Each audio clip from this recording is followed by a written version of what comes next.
avoid using the word evil.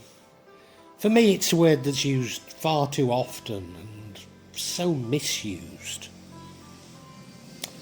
As a Muslim, evil is simply an absence of God. It exists because we're removed from God, because we live in God's shadow in the temporal plane, because we cannot truly know God. However, a minority of Muslims borrow from the Protestant notion of an eternal fight between good and evil, between God and the devil, or Iblis if you like. I still remain reluctant to use the word evil, let alone define it. As always, my beliefs have recently been challenged, and once again I know not what to believe.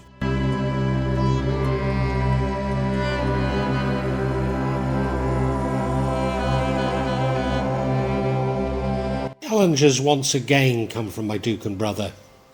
He studied magic for 7 years in Jogja, Solo, Jirbon and Banyuwangi.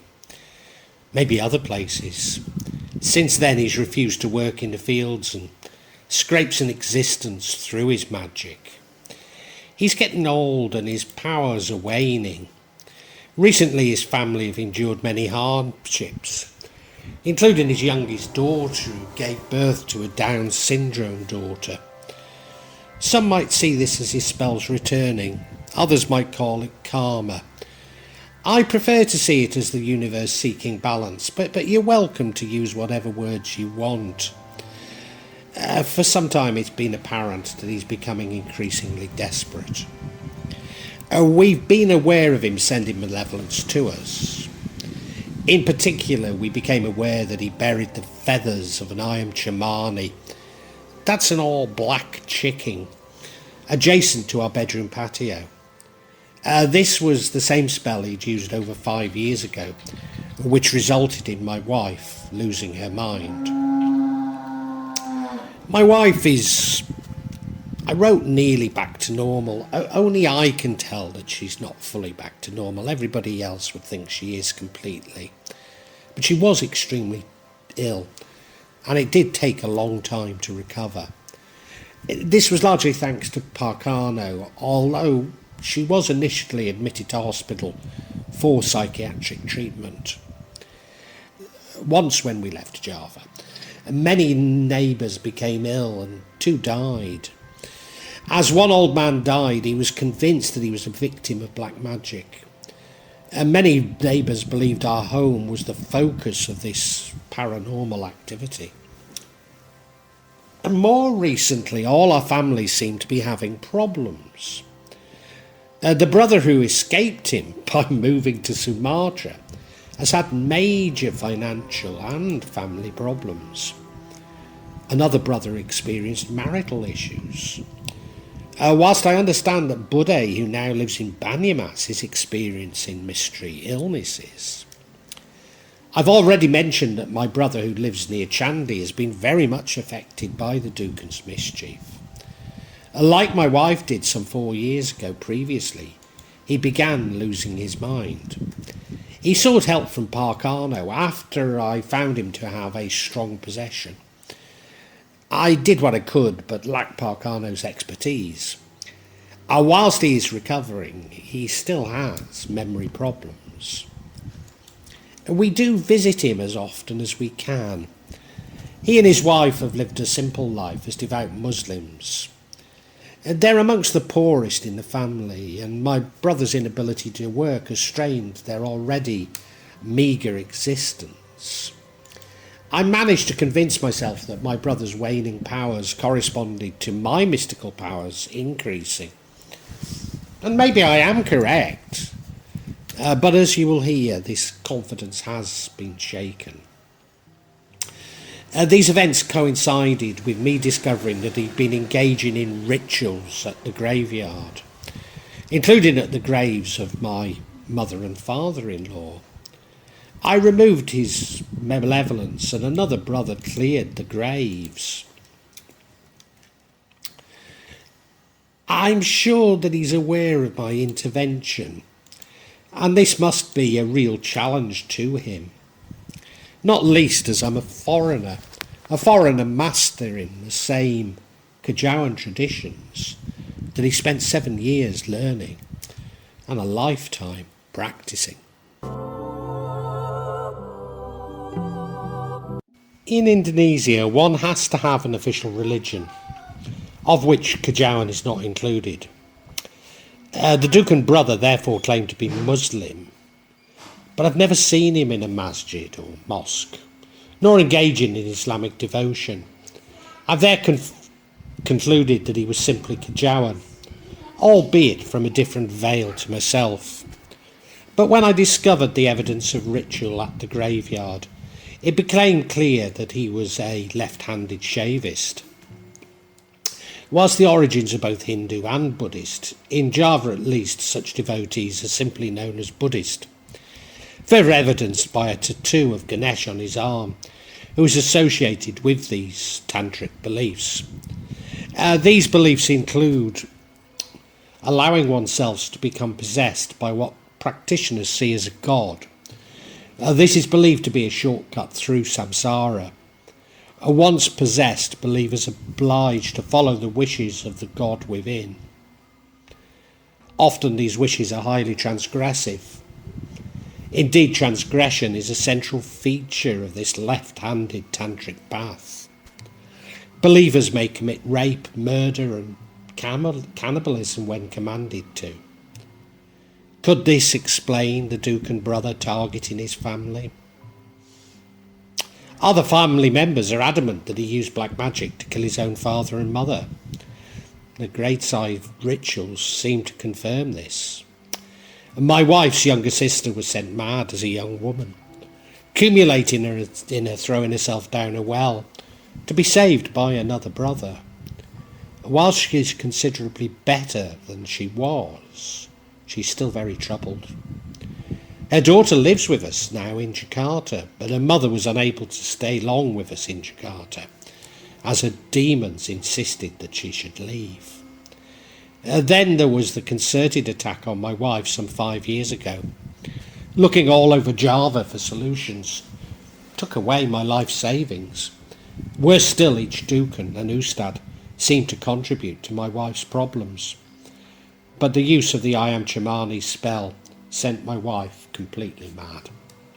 She believed that she was the legendary queen of the southern seas near Orokidal, that she was in a battle with a nemesis near Blorong, reflecting the battle between the royal houses of Jogja and Solo.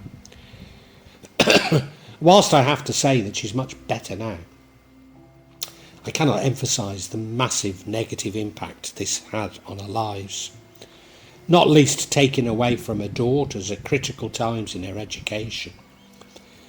Then, of course, more recently, all the family seem to have been experiencing problems. Maybe they had before, but recently all seem to be experiencing these at the same time. I have for some time believed that the use of Kejawan magic goes back a long way in the family. Certainly my wife and other brothers had engaged in some training, although nothing like as extensive as the Dukans.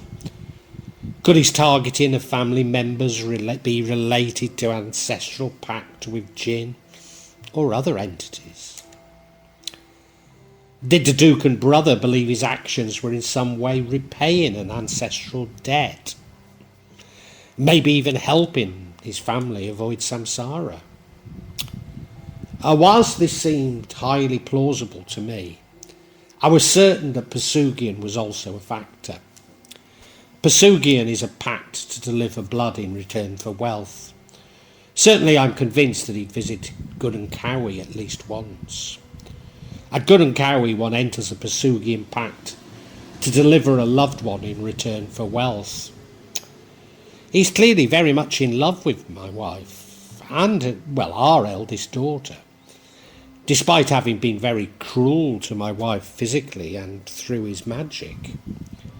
Failure to deliver blood in a Pesugian pact, the petitioner themselves becomes the victim. So for the Gunung Kawi rituals, once dead, the victim or the perpetrator join the monkeys on the slopes of Gunung Kawi. However ridiculous this may sound to Western viewers, When at her worst, my wife did begin to hold herself and walk like a monkey. Then on her recovery, we noticed the Duke and brother doing just the same. We're taught that our beliefs are shaped by a reality, but I've come to realise the opposite to be true. So whatever your thoughts about my story, they really are unimportant. Honestly, no, what is important is what my brother believes. Indeed, my recent interest in Shropshire folklore suggests to me that such legends once played a similar role in the West. But what we dismiss as little more than fairy tales are in fact deeply allegorical. But as always, some insist on treating allegory as literal and abusing it for greed and control. Unfortunately, the Duke and brother was born a few spells short of being a magician. Like Tommy Cooper, I'm sure that some is an act to disarm others, but we may never really fully comprehend him. What I can say is that, like all fools, he believes that we are all as stupid as him.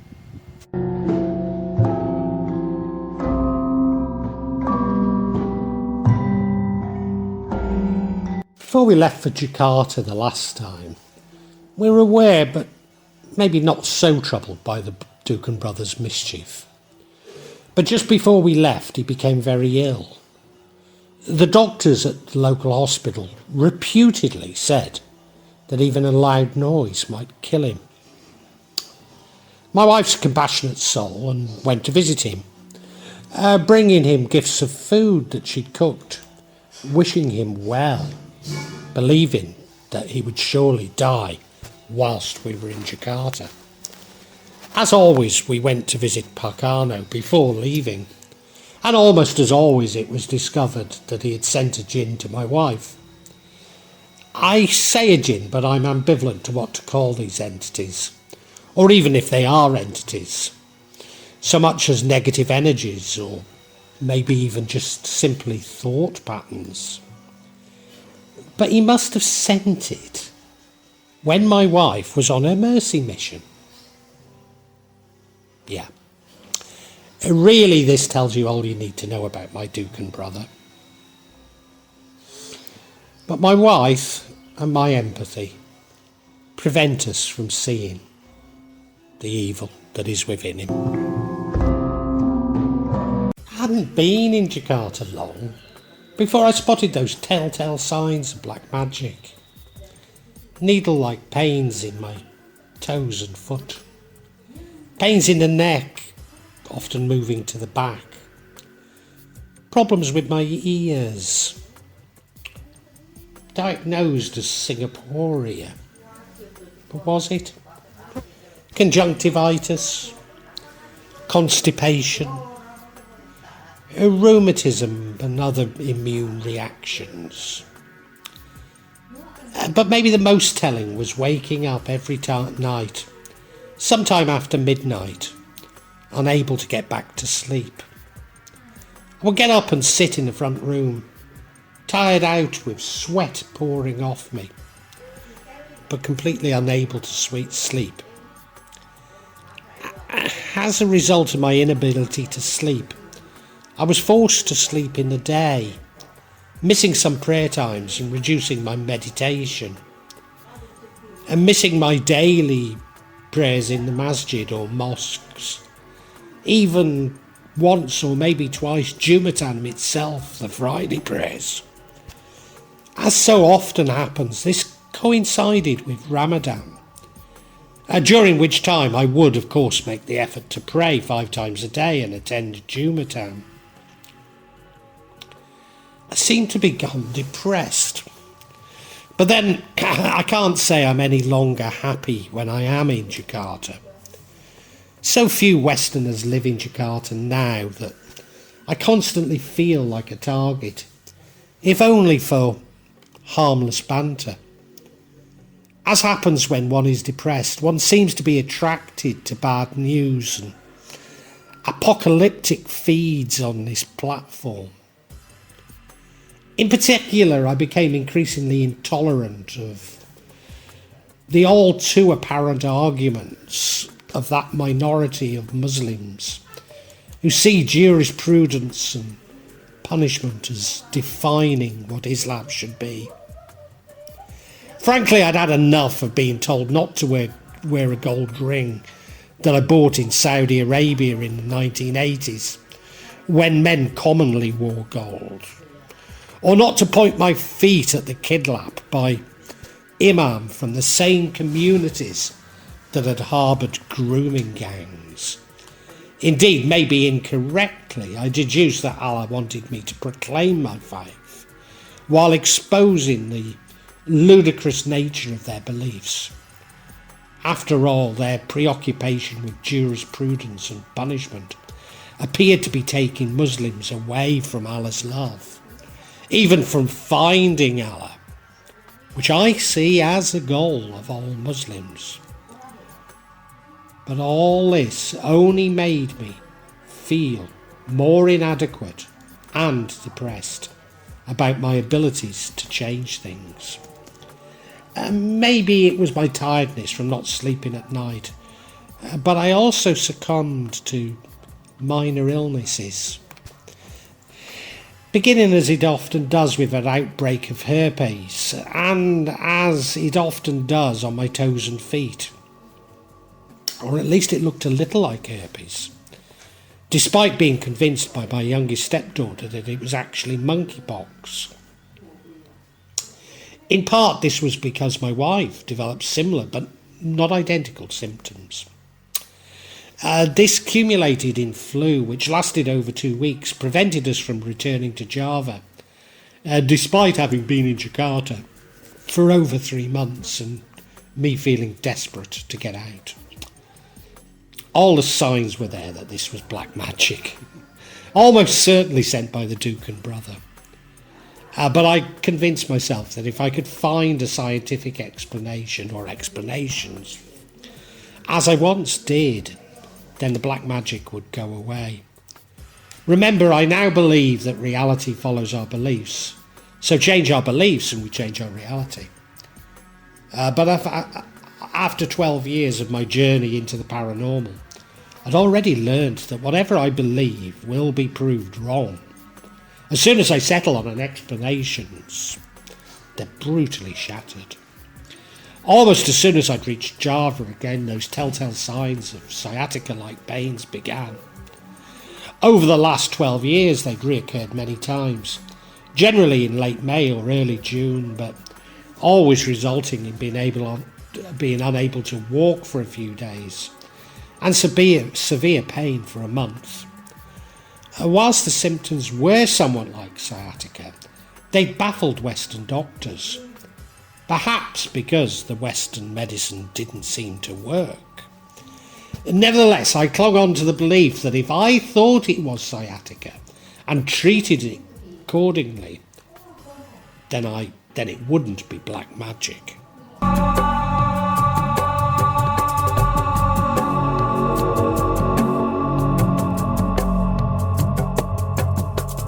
As always, it was my wife who brought me to my senses. Or you might like to say my lack of them. When she smelt Kemenyan, Bezoin, on our kitchen terrace, where she often sits, I had to relent and admit all this was black magic. She'd been feeling the signs since she'd returned to Java, especially through her nightmares. I went to the terrace and felt around it with my left hand, identifying malevolence in the door frame as I felt the heat in my left hand. I prepared a mixture of water, soap, bidara oil, sidr or lote, and salt.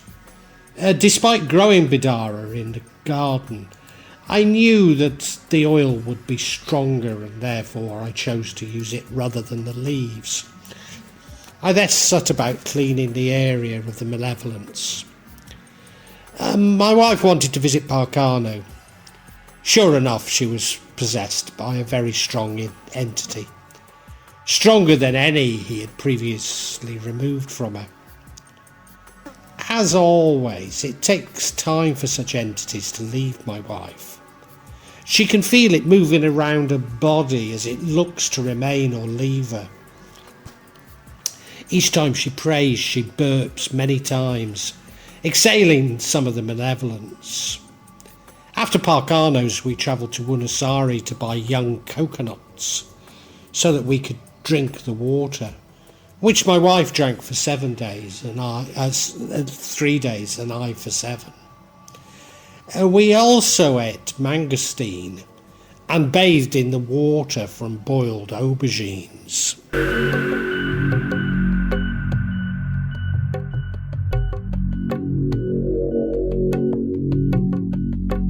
You see, what really shocked me was that Pak Karno also removed a strong entity from me. Different to the one in my wife, it had been summoned using a spell involving the skin of bamboo and a wooden log. Nor indeed was I shocked because I was possessed, as this has happened many times. Then why was I so shocked? Well, firstly, it was evidence that my brother was not only targeting his blood relatives, but others. But also that I'd become a target from when we first ever met some 12 years ago.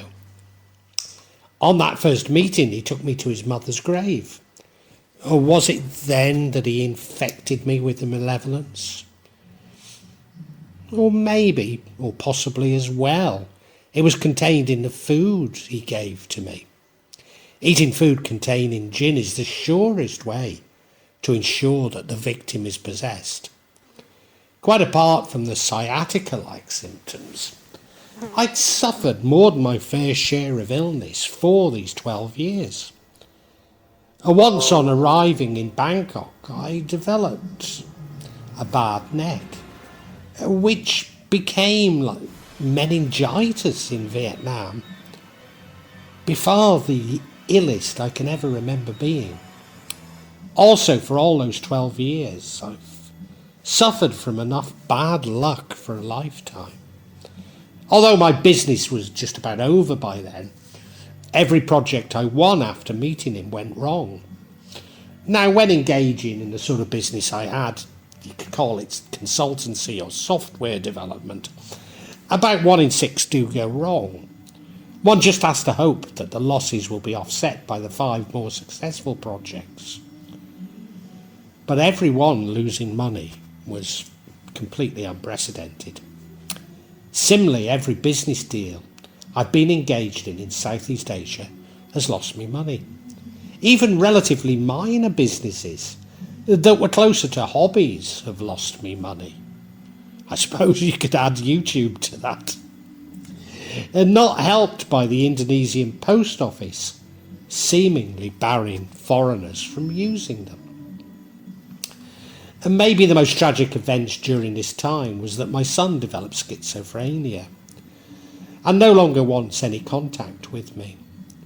Such bad luck resulted in a cloud over me, and had I stayed in the UK, I would surely have gone from heavy drinker to alcoholic. But remember how reality follows beliefs. Maybe it's simply enough to make me pessimistic.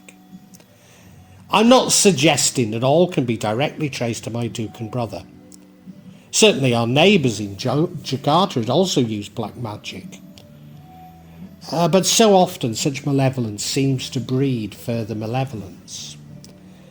That is why almost every Dukan and Ustad we sought help from only made matters worse for my wife. Some may have started with good intentions, but all too often became a part of our problems. Upon the realisation that my brother-in-law had been trying to kill me for 12 years, I became depressed once more. But know how destructive this can be. In fact, it was when my wife lost her mind that I realised that I needed to snap out of it to save her life. I must do the same once more. And my brother-in-law didn't even know me when he picked me out as his victim. Is it because he is a psychopath and I an empath? Maybe. But I now know not to attempt to explain everything. I've been extremely kind and generous to my brother-in-law and his family. And they just kept taking. And during all this time, he's been trying to kill me. I can recall when I first realised that people were trying to kill me using black magic. I mean, it's a sobering realisation. Albeit that then I believed it was our neighbours in Jakarta. As a young adult, my wife tells her of an outbreak of black magic, which killed off a third of the village. The suspects were shunned by the village, sent to Coventry, as we would say in the UK, or Tangerang Banten, as I've chosen to call it in Jakarta.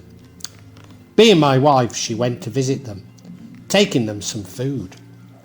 She offered herself to them, saying that her family were more important than her. They wept at how pure my wife was. But really, my wife did not believe them to be the perpetrators. Until, that is, she went into their kitchen and could feel that it had been used for ritual. And normally the Indian police don't get involved in communal issues, and especially when black magic is suspected. But the police did visit and banish the family to Surabaya. Maybe a wise intervention, as they clearly could not stay in the village. At the time, the Dukan brother was also suspected of being involved, but was not banished. And now I believe that he was, meaning that he is a mass murderer, or being psychologically pedantic, a serial killer.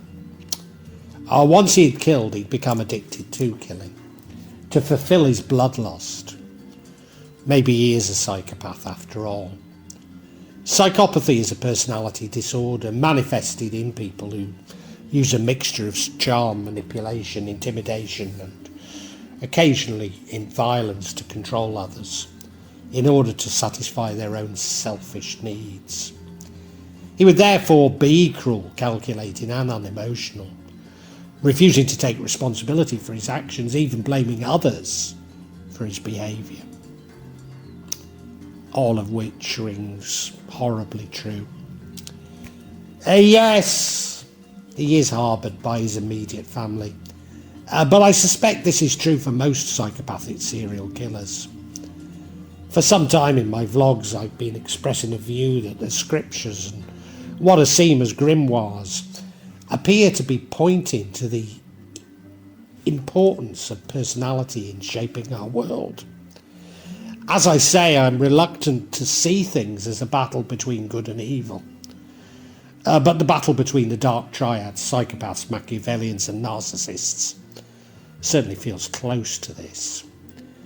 Those from the dark triad appear to have taken charge of our every institution, shaping our world in directions where greed and cruelty are seen as human nature, even normal, becoming ever more authoritarian, enforcing their desire for control and addiction to hoarding God's resources. Worse still, they've shaped our religious institutions, taking us further away from God. Hence me becoming concerned about the minority of Muslims who focus extensively on jurisprudence and punishment, rather than love. Therefore, my Dukan brother is simply reflecting the psychopathic values which now seem to dominate our society. Maybe they always have. Although it seems to me that my brother-in-law is the sort of person for whom hunting accidents were invented. But the psychopathic control over humanity and communities means that such communal self-regulation are no longer an option.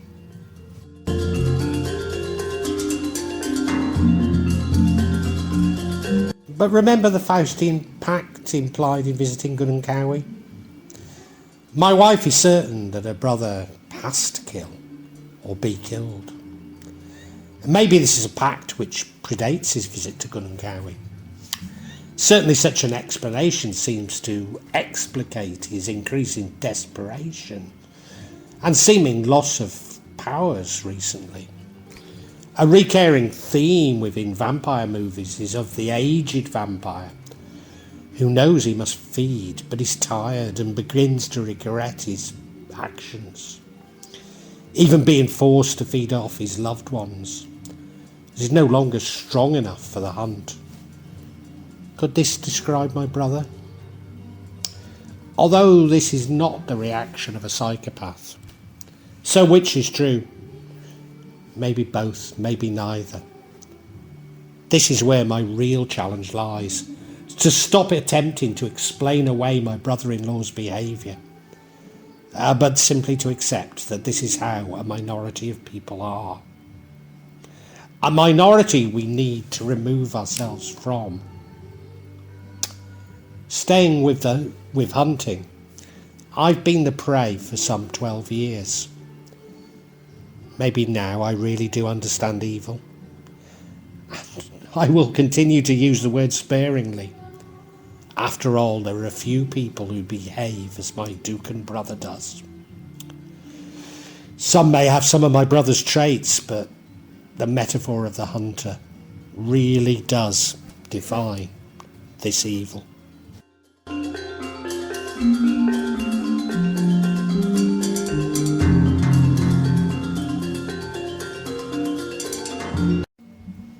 So, how now to react?